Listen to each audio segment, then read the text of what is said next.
Hi folks, so I'm in Trafalgar Square at the moment. Finished my shift hours ago. I think it's about 5:10-ish, I think actually. Do you know what, I'm not sure exactly what the time is right now. Let me see if I can dig my watch out, find out the time. Probably I can't. Sorry, bear with me a second. Oh, for crying out loud. You can never put your hands on things when you want them, can you? Stay up. Do you know what? I can't see it. Oh, there it is. I've got it. Let's see what the time is, folks. Actually, it's 5:15, more or less. Yeah, there comes the wind, of course. To howl a gale on my camera. Thank you, wind. Not that you were blowing a minute ago. It's nice and calm. Anyway, yeah. So I'm in Trafalgar Square. That's the National Portrait Gallery in front of us, and that building that's in the sunshine, that's St Martin's in the Field. Anyway, just over there in that general, no, actually, what am I talking about? That way actually, where you can't see because of this statue in the way. But Charing Cross station over there. And that's where I've just left Kev. Kev popped in the shop just as I was finishing my shift,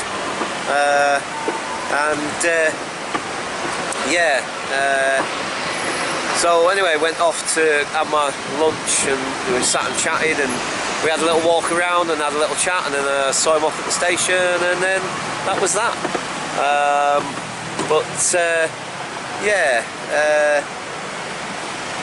So yeah, this idea of mine about spending the whole weekend on the street,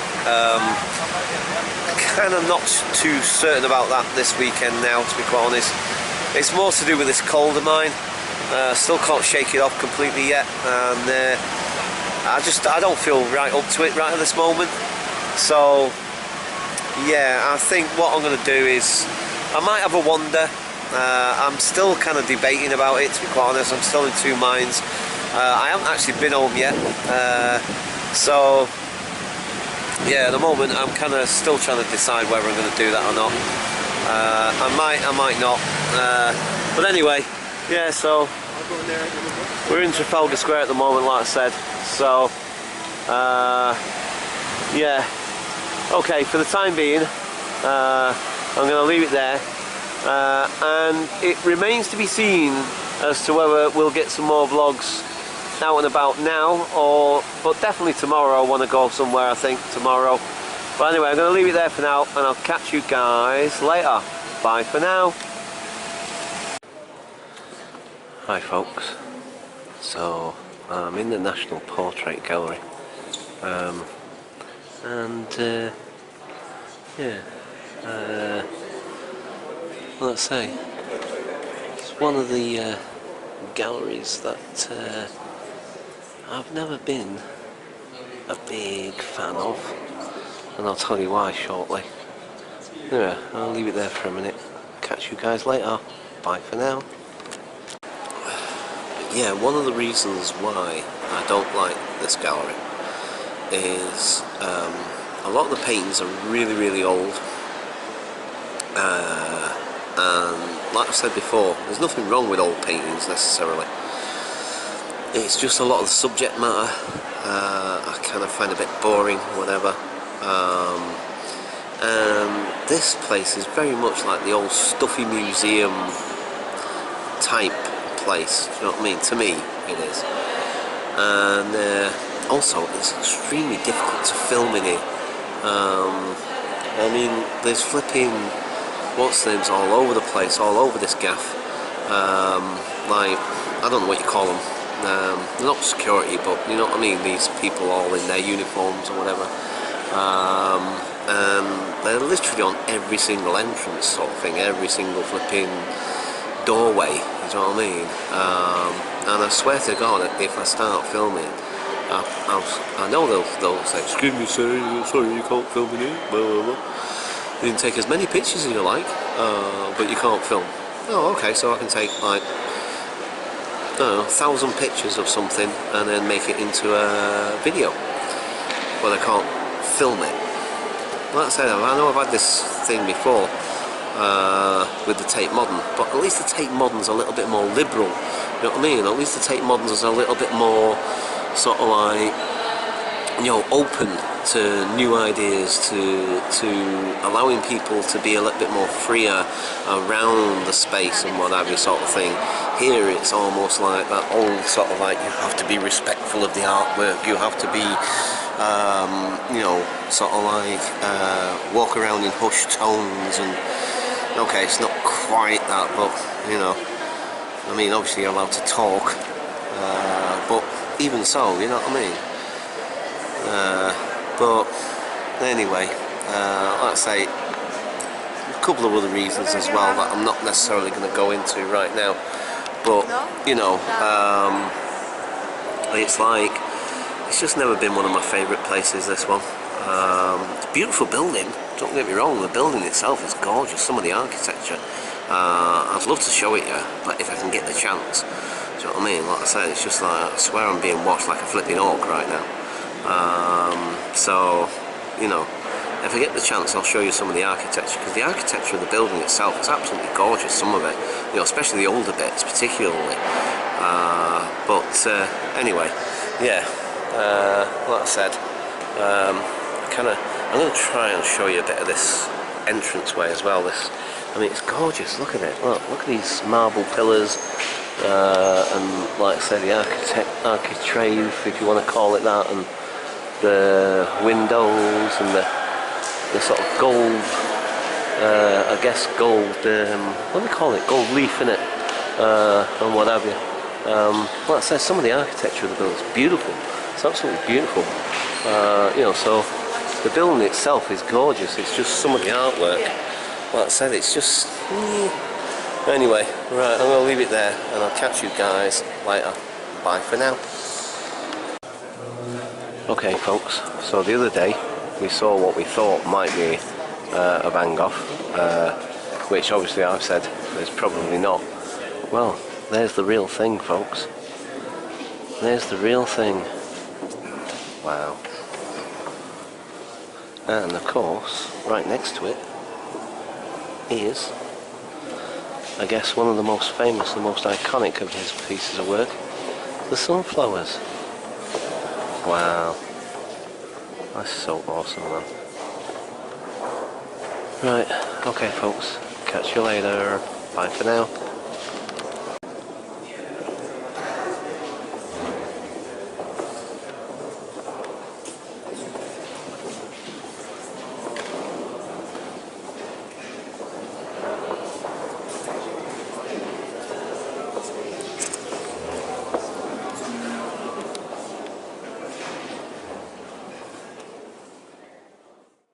Hi folks, so I just wanted to let you know the reason why I slowed this down and why I zoomed in is because I just find it fascinating that you can actually see in the corner a piece of the bare canvas, the original canvas that he painted on, and you know, obviously I've painted on canvas many times, and you can see it's so much more grainy, so much more. It looks so much more woven, and compared to the canvases I've used, and I don't know, it just looks so.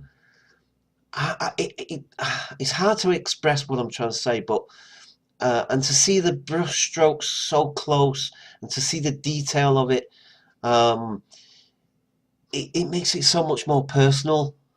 To me, it's like it's almost like a window to Vincent himself. I know that I don't know if I'm making any sense, and it's hard to explain it. Sometimes words can be completely inadequate to explain what you try to express, what's in your head. And I mean, I just love this. I just look at the way the paint is.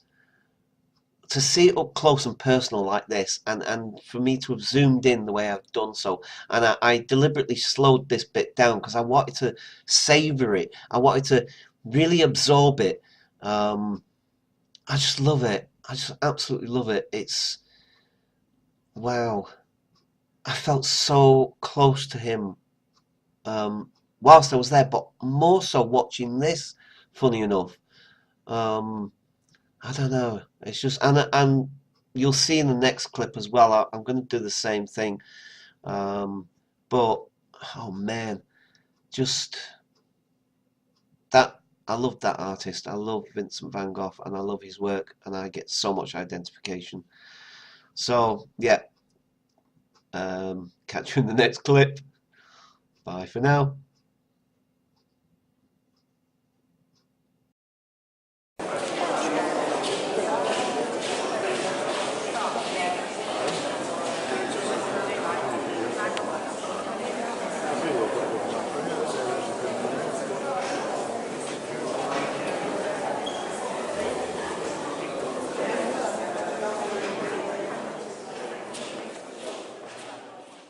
Okay, folks. So basically, like I said in the last clip, I deliberately slowed this down because I wanted to really savor the detail of the brush strokes and just the way the paint looks.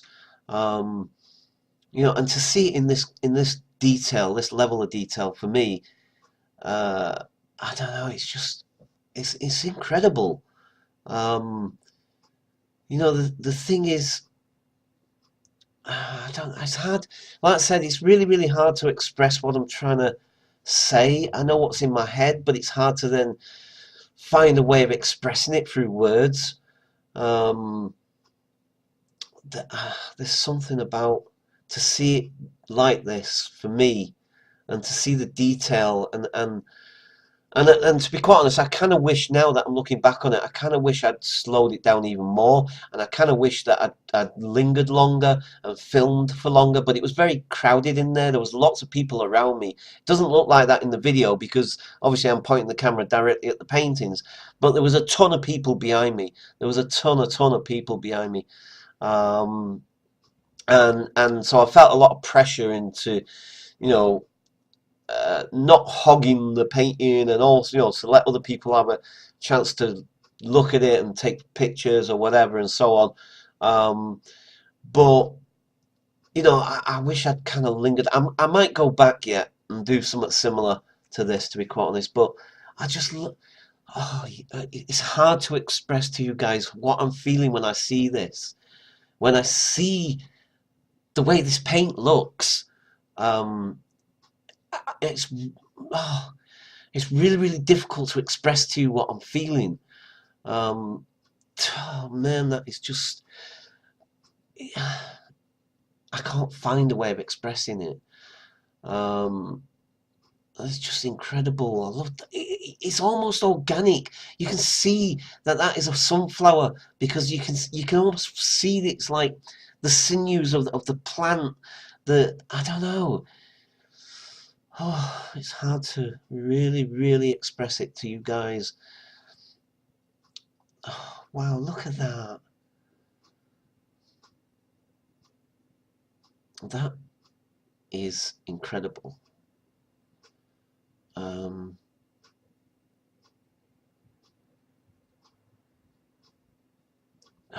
speechless, guys. I'm speechless. Alright, I'll catch you later. Bye for now.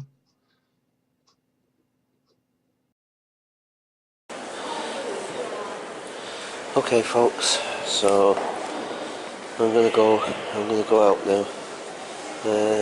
These mosaics are really awesome, man. I think they're supposed to be Churchill, by the way.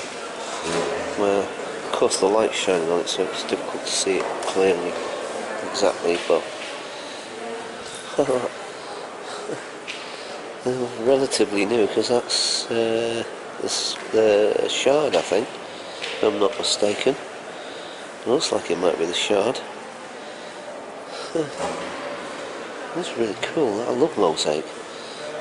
Mosaic's really cool, man.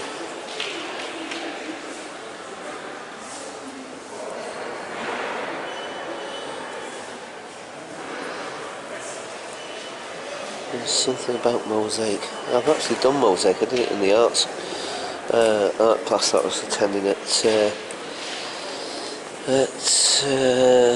Lambeth College a good few years ago now, but yeah, we did mosaic there.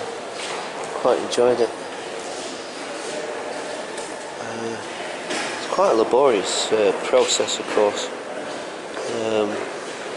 but yeah, the finished article as it goes, it's quite effective. It's really cool. And I guess this must be an older, I don't know if this is, because this looks older, subject matter looks older as well, and it looks slightly more worn, but yeah, well, so you got like an older mosaic, and you can feel it underneath, you can feel it's all sort of bubbled up at parts and stuff and what have you. But yeah, so that's definitely an older mosaic. But that newer mosaic up there looks really, really cool. Right, alright folks. So, catch you guys. Oh wow, that's really handy, isn't it? Went really blurry there. Catch you guys later. Bye for now. Okay folks, so here we are now out the front entrance, back in Trafalgar Square. Got a lot of music out here. So yeah, like I said, there was tons of what's the name people just wandering around in there, like these, like I said, not security, but like the dudes behind me, like those two behind me. There was like a load of those guys just wandering around everywhere, both men and women, and like I said, it was just you know, and at one point, in fact, when I was walking round, right, and I wasn't even filming or anything, I was just walking round, and this one person just kept on flipping following me. Anyway, I'll tell you more about it after. These guys are distracting me, but the music, you see, thing is, I don't know if it's copyrighted or what. Doing their thing there, look, dancing. Of course, I love dance anyway. I absolutely love dance. But yeah. Old Nelson on his column there, looking down Horse Guards. Right, folks. Yeah, I don't know whether that's going to get picked up and copyright, you know, flagged for copyright or something. Probably, knowing my luck. Right. What's that noise? It sounds like a helicopter, and a heavy one at that. I swear I can hear a helicopter. Maybe it's just me. There's a lot of noise out there anyway. One way or another, both traffic, people and music going on. No, we can't go that way. We've got to go this way. Right. Let's go out this way. Yeah, so... Alright folks. Right, I'm going to leave it there and I'll catch you guys later. Bye for now. Hi folks, guess where I am? So it's now 7:05, and I'm sat in my shop. It's almost like being on a busman's holiday. So like, just like what? Hang on, I finished at 2. It's now 7:05. Useless at math. What's that? 2, 3, 4, 5, 6. 5 hours, something, whatever. I think it's a bit more than that, isn't it? Anyway, whatever. So several hours later, after I finished my shift, I'm back here, just having a coffee. So yeah, I still can't quite decide whether I'm gonna mooch around for another couple of hours or not. Maybe not. See how I feel. But yeah, it's been an interesting interesting day. And then when I was coming out of the, actually I said National Portrait Gallery and I was wrong, it's the National Gallery. The Portrait Gallery is right next door to it. It essentially looks like the same building. I don't know if it, maybe it is the actual, it's the same building, but they're two different galleries essentially in the same building. So strictly speaking, I was actually in the National Gallery, not the National Portrait Gallery, as I stated earlier on in this video, or several videos, whichever this turns out to be. But yeah, anyway, as I was coming out of the National Gallery, there was a girl, I say girl, I don't know, sort of like, I haven't got a clue, I'm going to say like early 30s or something, whatever, I don't know. Not sure where she was from. I haven't got a clue either about that. Anyway, so she's obviously an artist, and she's doing, you know, a pavement artist. And she's painting, or I say painting. She's like drawing it with like what I think would be pastel. It looked very much like pastel, and she's doing this huge, big sort of portrait essentially of these two guys that like playing rugby, look like rugby anyway, but like in really old gear, so like I don't know, I would judge the time period and the way they were dressed, sort of like anywhere between 1900s or something, or maybe a little bit later, sort of like early 20th century. Anyway, so like, you know, watching her for a few minutes, I'm sat there and thinking like, and I watch some of these pavement artists, and some are like obviously professional, do you know what I mean? Some are obviously really good.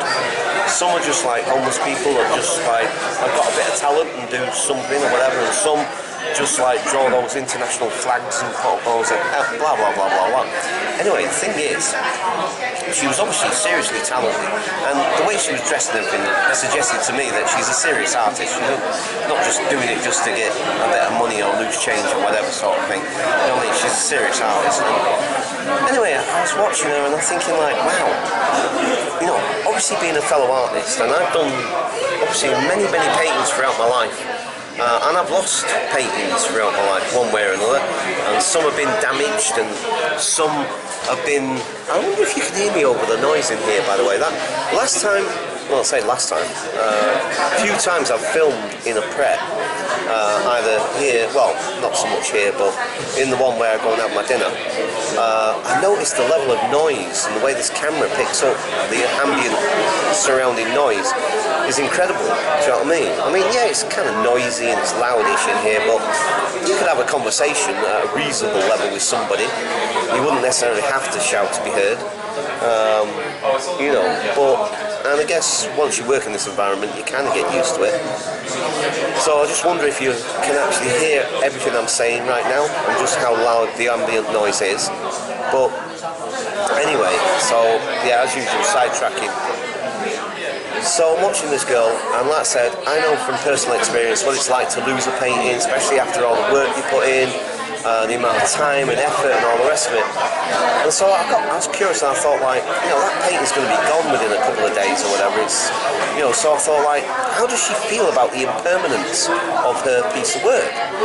So I asked her, because I was really curious. I wanted to know how does she feel the fact that like, and you can see how much work she put in, and you can see her physically how you know, she's kneeling on the hard pavement, you know what I mean, back bent over, do you know what I mean? It's a physically demanding piece of work that she's doing, do you know what I mean? The amount of time and effort, and I'm thinking to myself, wow, normally when somebody does any kind of work, any kind of thing that you put a lot of time and effort into, you want some sort of result, but not just the result, you kind of, I guess you want to stand back from it and think to yourself, wow, I made that, and you want other people to see it and appreciate it or whatever. So I asked her, and she was saying that like she accepts the fact that it's not going to be permanent, and that the following day it's going to be gone, and you know, for her it's about the process, and that was the key moment for me when she said that, because like I said, tried filming my process with you guys a few times. Do you know what I mean? Where when I'm doing a painting, and I say to you, it's about the process more than anything. And I thought, wow, she really hit the nail on the head there, because that's exactly what it is. It's about the process. The actual finished product, and I guess it's a bit like they say, it's not so much the destination, it's the journey. Do you know what I mean? And it made so much sense to me. I was like, wow, yeah. Do you know what I mean? It's like, yeah, that really got me. It got me to my core, to be quite honest. It's a process. So, yeah, the process is the most important part of the piece of work, really. It's not the actual finished piece, it's the actual process. That's really interesting. I need to ponder that more. I need to think about that more as well. Yeah, it's really interesting, actually. Okay, I'm getting a bit of a headache. My coffee's going cold. So I'm going to leave it there, and I'll catch you guys later. Bye for now.